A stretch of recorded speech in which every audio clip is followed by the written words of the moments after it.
Before I talk about my experience, I'll get to that. Um, I've been playing a lot of Fables, and it's more of a nostalgia thing for me. So I got this mat a couple years, no, actually like a year ago, and it's from China. Took a while to get, but yeah, this is Fable Grimro. That's my favorite character in the Fable. And this is my deck. So deck box, and I'll show everything about it later, I guess. It's not really much to show. There's a field card. I guess I can show this, but it's more collectors. I mean, this isn't really a kids channel. It's more of a collector. This is for entertainment purpose.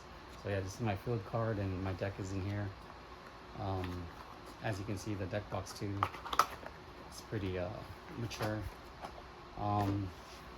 Yeah, so everything's cool there. And then at first I was thinking about playing a lot of collectors have these boxes here. I was thinking about playing magical muskets, but I like the concept of it, but because of the Darkworld and their fiend and their discarding, I just felt like it was a better call, or a better call for me to play Darkworld Fables Fiendsmith, because I'm used to it and I like it. It's a fun deck for me. And this one I drew this, I think 2018. I bookmarked it. That way, I don't want to take up too much of your guys' time, looking for it.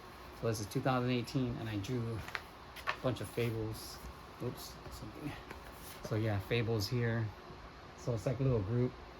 I want to get it scanned one day and maybe try to make a mat out of it. I know one of the guys in the local does something. I think he does, I don't know if it's mats, but I think it was probably cards or something. But yeah, Regionals and YCS is cool.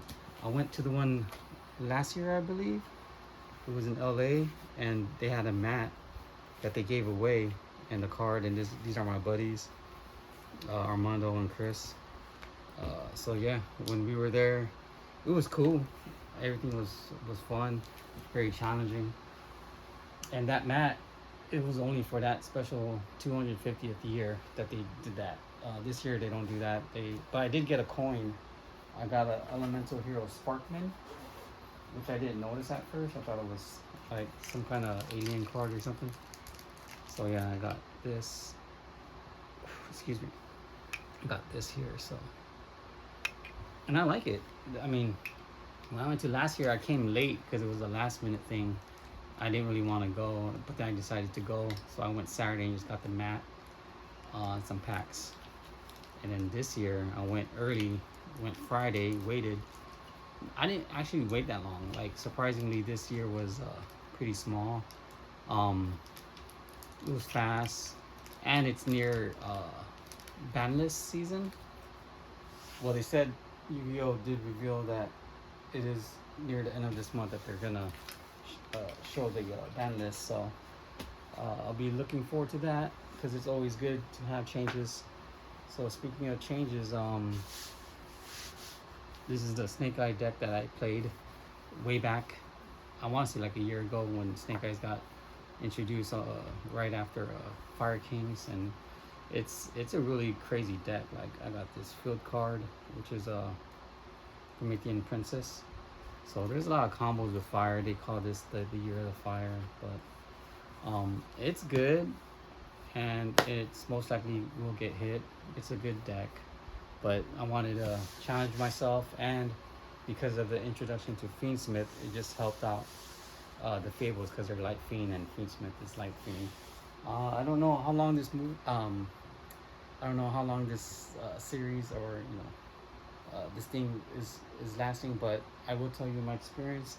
This is part 1, will be Yu-Gi-Oh, and then next time will be part 2 of Transformers, of how Yu-Gi-Oh and Transformers, the comparing and pros and cons of it, so all that stuff. So I'm not going to talk, like I said, about the cons.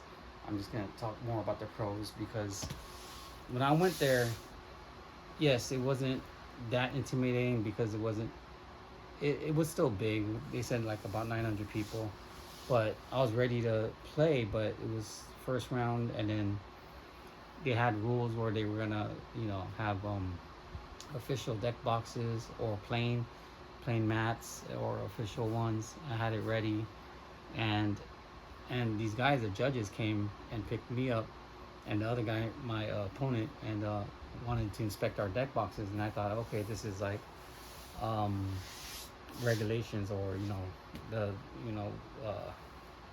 the procedures that we're gonna go through. So I thought nothing of it until they called us and said, hey, go with us. So going in there and experiencing it, the professionality of it, and I was just so nervous. Like, it shows when I put a link. I messed up. I did a lot of misplays, but I had fun, and I didn't want to give out too much to my opponent, which I didn't really consider my opponent because it was just the first round. It's, some people may be important, but for me, it's more just enjoying myself and just challenging myself. So yeah, looking back in the video, there's stuff that I know I could have done better, but it is what it is. It happened already. I just want to learn from it and move on. But the experience was great. Like, I didn't even know at first that there was a lot of people watching. Yes, the video did, the video camera with the red dot, as soon as it was recording and them talking to me, was very nerve-wracking. And then playing, like, it was nerve-wracking too once I realized everyone was watching, like with moves and stuff. So I tried to make the right move, and then I already knew, like, oh man, I messed up, because the judges was on me in terms of playing, like, step by step. They would say stuff, and then I would just like turn, like, okay, like, basically they made it even more nervous, where I was like playing, but I didn't want to do anything wrong. So yeah, it was a good experience, and I didn't expect it, and I feel like people should be able to experience that, once in their life, to have an idea of how it is. It's pretty much it. I mean, going back, I wouldn't have changed anything, because at that moment I was just there, just trying my best. And I just realized that, like, having that experience was, I don't want to say once in a lifetime, but it was like, it all of a sudden became one of my bucket lists. Like, because I'm not really super competitive. Like, I don't really consider myself super pro or anything. Like, but I do play, and I love the game, and I don't play any other card game, Pokemon, Magic, Flesh and Blood, just Yu-Gi-Oh for me. So, and next video, part 2, I will talk about the similarities of Yu-Gi-Oh and Transformers, in my opinion. And I want to say stuff right now, but I'll just say that for the next time. So yeah, guys, I appreciate you watching here till the end. Exodia is so awesome. There's a Millennium deck that I made because of the Infinite Forbidden, which I bought 3 boxes, didn't pull one. What's the name? Shoot, Fiendsmith Engraver. I didn't, in those 3 boxes, I didn't pull one, but I ended up training 2 and pulling 1 in the sneak peek pack. So I'm happy for that. I didn't pay like 110, or the highest was 120. I didn't pay that much for that card. I bought boxes and tried to take my risk of pulling it. But no, that's pretty much it. It was a great moment, and having that, like, I feel content. Like, if I were to have another chance, or to be in that live video reaction, it makes me more aware now, since I experienced it, because that was my very first time doing a Yu-Gi-Oh feature match live stream, in front of public, in front of a lot of people. That was my first time, and I was excited and super nervous. But I hope to do it again next time if I can. But if not, it's okay, because I already had that experience, and I hope others will be able to get that experience as well. no, but like I said, shout out to, you know, the Yu-Gi-Oh community. I don't want to say certain areas because every area, in my opinion, is a good area. I mean, I was from the Bay, and then I moved here, and then Yu-Gi-Oh is just everywhere. It's something I want to say to be proud of. Well, I'm proud of it.